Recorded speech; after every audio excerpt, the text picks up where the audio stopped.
Hello and welcome to Auto Shenanigans. How the devil are you? Have you had a good week?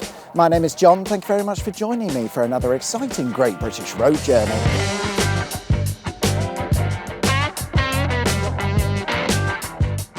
This week we cross over county lines into Suffolk, a bit of a nothing county that's a bit like a scaled down version of Norfolk, and today's journey takes us from Newmarket to Stowmarket, markets. To help navigate along the way, we'll be using a combination of my 1923 Michelin guidebook and period correct maps, where today you just jump on the A14 to do this journey. In 1923 it didn't exist, and the intention is to follow the old routes and maps as closely as we can. Along the way we shall of course be looking at many interesting things, starting with Newmarket Heath, the only point of interest mentioned in my guidebook. It's a racecourse, but not for vehiculars, no, it's for horses. Newmarket is the horse racing capital of the world, being considered the birthplace of thoroughbred racing, and indeed Newmarket is littered with equestrian facilities. It's mostly down to King James, who in 1605 visited Newmarket only to describe it as a poor little village, and in an effort to spruce it up a little bit, he built Newmarket Palace on 1 acre of land right in the middle of Newmarket. Along with that came many royal types with their horses, and they decided to start racing, establishing Newmarket Racecourse in 1636. It's still very much in business today and is considered the headquarters of British horse racing. Alongside Newmarket Heath and Racecourse runs Devil's Dyke. There are quite a few Devil's Dykes throughout the country, but this one runs for 7 miles in a near perfect straight line across Suffolk and Cambridgeshire. It's thought to be of Anglo-Saxon origin and was probably built sometime around the year 900. The point behind the structure was to control trade and movement, as well as forming a defence structure. It's possible that they were defending themselves not from invasion but from flooding. Back then a large area known as the Fens was mostly underwater, and Devil's Dyke may have served as a way to direct water flow away from the towns during storms and flooding. Leaving Newmarket behind, and our old maps suggest we need to pick up the A45, but that doesn't really exist around these parts anymore and has now been renumbered as the B1506. Either way, we can at least follow the old roads route, which will take us into Kentford, where we find an abandoned building. This is Kentford Services. It's not mentioned in my 1923 guidebook because it hadn't been built. It wouldn't arrive until 1975, along with the construction of the A14. It's a dual-sided service station where once upon a time lived a pair of Little Chef restaurants. No matter how rubbish they were, we all seem to really miss Little Chef. Kentford Little Chef would survive up until 2003. 20 years later, and the sad and sorry looking remains are still sat here. Our next stop is Bury St Edmunds. For this part of the journey, we're forced to use the modern A14 because the dual carriageway has been built on the old road. Although interestingly, we can still find traces of the old road still in use today. For example, at junction 40 on the A14, the old road used to follow this route, but today the A14 uses part of the old road to form 2 of its slip roads. Just up the road by Risby, and it's a similar situation where we find the old road still in use, with the newer A14 running alongside for a short distance. As a result of the A14's construction, there's now a disused road bridge to be found just off Simmons Road. The bridge used to carry the road over the railway when the road layout looked a bit like this. Since the A14's construction, Simmons Road was rerouted, leaving this bridge behind in the process. We turn off the A14 at junction 42, or the Wesley interchange, where we're able to pick up the old route by following the A1302 into Bury St Edmunds. Our guidebook suggests we pay a visit to Abbott's Bridge. Built in the year 1220, Abbott's Bridge sits in the grounds of Bury St Edmunds Abbey, and it was constructed to allow access across the river to the Benedictine monks who used the abbey. The reason they wanted access across the river is because on the other side they used the land to grow grapes so they could produce wine.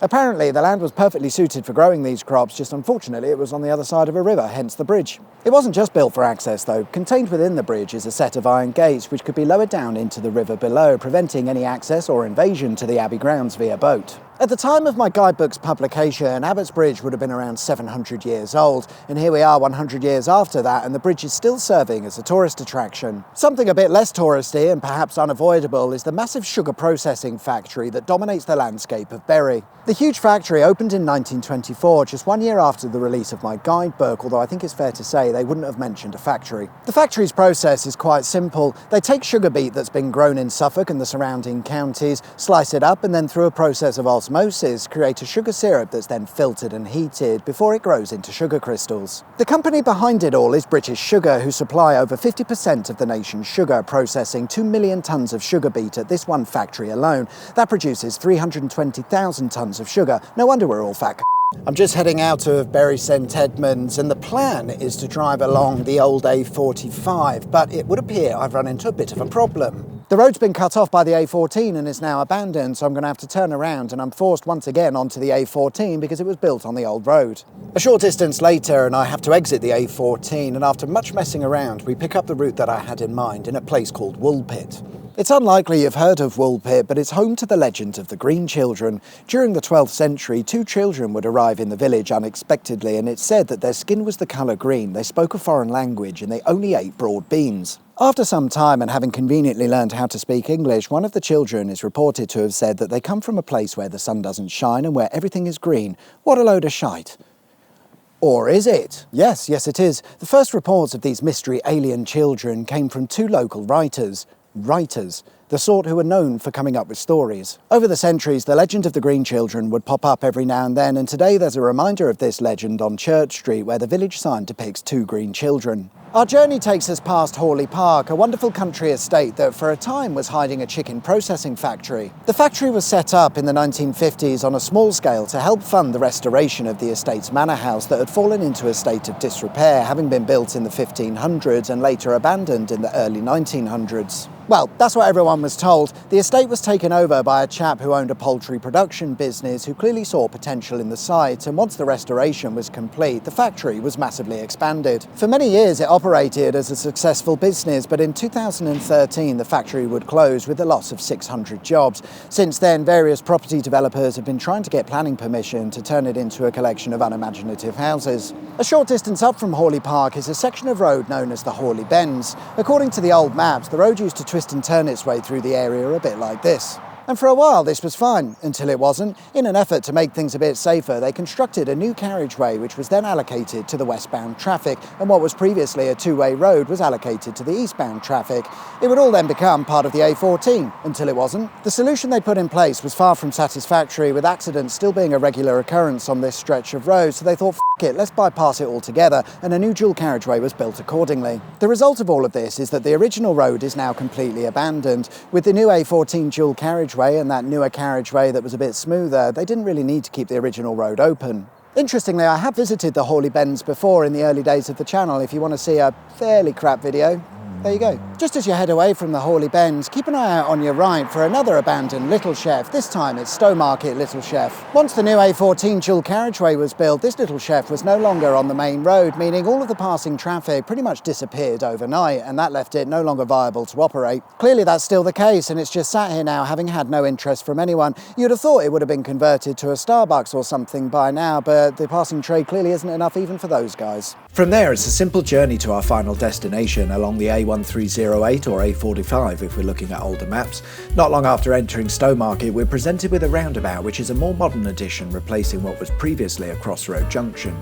To stay on the old road, we need to take the 3rd exit onto Bury Street, which will take us into the town centre. My guidebook doesn't have a lot to say about Stowmarket, but one of the things it suggests you visit is St Peter's and St Mary's Church, a 14th century structure that uniquely has a wooden spire. It's not clear as to when the wooden spire was first constructed, but I'm not really sure it matters because over the centuries it's been replaced several times, the last time being in 1994. My guidebook also makes mention of OG Barnard, a car repair garage. Why do we care about that? Well, the whole point of the Michelin guide is to get you out there in your vehicle exploring, or to put it another way, it's to get you out there in your vehicle using the tyres and putting wear and tear on the vehicle components. If you were, say, a large tyre manufacturer, it might be in your interest to get people out there using their vehicles because that might lead to more tyre sales. Yeah, the Michelin guide is nothing more than a fancy marketing gimmick designed to sell you car tyres, sorry to disappoint, and it's where that whole Michelin-starred restaurant thing originates from. Again, it's just a ploy to sell you car tyres. Anyway, as a result of this, the guidebook gives you a list of all of the authorised Michelin tyre dealers in each town, but of course, being printed in 1923, all of the information is well out of date and no longer relevant. But not on this occasion. Where today we find Barnard's Volkswagen, in 1923 we'd have found OG Barnard's repair garage. The garage opened in 1909, but it wouldn't be until 1921 that they started selling cars, naturally starting with the Ford Model T.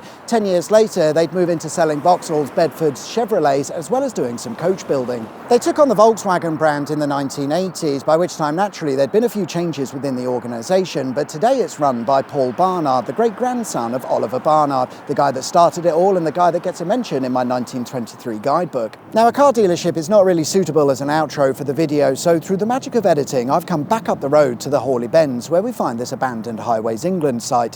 Thank you very much for watching. I hope you liked the video. If you did, there is of course a button specifically for that, and if you haven't subscribed already, please consider doing so. That'd be wicked sweet awesome. Enjoy the rest of your week, whatever it is you get up to. My name's John, you've been watching Auto Shenanigans, and I'll see you guys next time for another exciting Great British road journey. Until then, take care, bye bye.